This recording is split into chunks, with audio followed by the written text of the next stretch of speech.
Namaste, Salam, and hello. Welcome to this episode of the Sprachenzentrum's Minding Your Language series.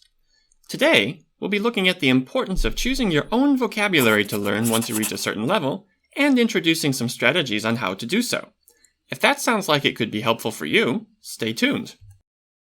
Did you know that a native speaker of English typically knows around 20,000 different word families? That sounds like a lot, and it is. But another interesting fact is that you'll understand 98% of what you read by knowing less than the first most common half of those word families, between 6,000 and 9,000 to be exact. That's why it makes more sense for you to choose your own vocabulary to work on once you reach a certain level.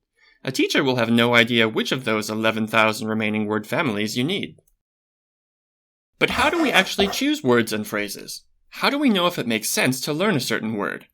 That's exactly what we'll be looking at. Let's dive into a few strategies right now.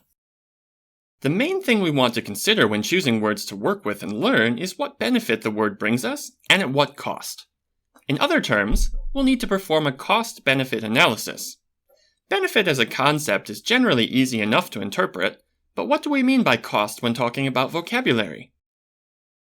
At first glance, we might hazard a guess that it has something to do with time, effort, or energy. And we'd be right. It gets a little more specific than that, though. Cost in this context refers to the amount of brain power, that is, effort, it takes to really learn a word. Think of the brain as a computer. For a computer, certain tasks and calculations are more difficult to complete than others. It's the same for our brains and vocabulary. So what it comes down to is minimizing cost and maximizing benefit. Let's take a look at a few ways to do that. When we encounter a word or phrase we might want to learn or improve our knowledge of, we can start by asking ourselves 4 questions to see how beneficial the word or phrase might be for us. The first one is, have I seen this word or phrase more than once? This is important. If you've seen a word before, you're more likely to see it again. This increases the benefit. Next, would I use the translation of this word or phrase in my first language? If the answer is yes, you may already be using the concept the word represents in your speech. This also increases the word's worth to you. Question 3. Do I think I'll see this word again? This, like question 1, is a question of frequency. The only difference here is that you're looking into the future instead of the past. And last but not least, question 4. Do I have a special reason for wanting to know this word or phrase? Now, the first 3 questions are pretty straightforward, but what do we mean by having a special reason to learn a word? Well, some other ways to frame this might be, will this word or phrase help me in my studies or work in the near future? Could this word or phrase come up again in conversation in a specific context I know I'll be in soon? Or is it a technical term I could use right away? If you can think of a specific situation where you might use the vocabulary in question, you can probably answer this question with a yes. Alright, these 4 questions give us a pretty good idea of how beneficial a word will be. Now, though, let's look at how to determine the cost. Just like with benefit, we'll want to ask ourselves 4 questions to see how high the cost of learning a particular word or phrase would be. The first of these is, can I pronounce this word or phrase? If yes, the brain doesn't need to work as hard.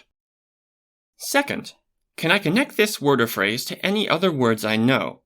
The brain also makes use of existing connections that we have to make things easier to remember.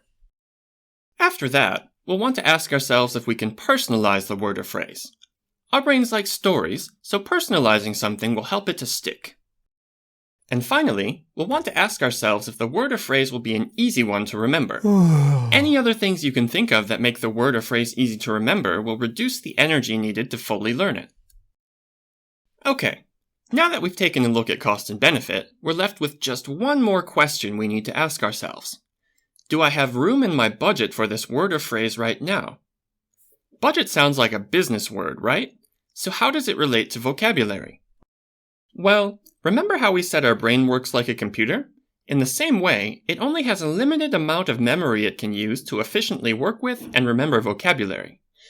Research hasn't quite come to a consensus about how many new words or phrases we can sustain at one given time, but we can probably say that it's somewhere between 5 and 20 items. Alright, that gives us a good basis to work with. But before we go, let's recap. Today, we've seen that, at a certain point, it makes more sense for us to choose words and phrases for ourselves to learn, not someone else. We can ask ourselves several questions when choosing vocabulary to learn that can help us determine how beneficial or work-intensive learning a particular word or phrase is. And we shouldn't try to cram too much new vocabulary in at once, but rather pay attention to a personal vocabulary budget. Okay, that does it for today. Thanks for watching. And if you found this video helpful, make sure to check out any of our other English language learning videos in the Minding Your Language series linked below. For example, if you'd like to know more about how frequently words appear, take a look at the videos in our short series about corpora. Apsi akli barmalingi.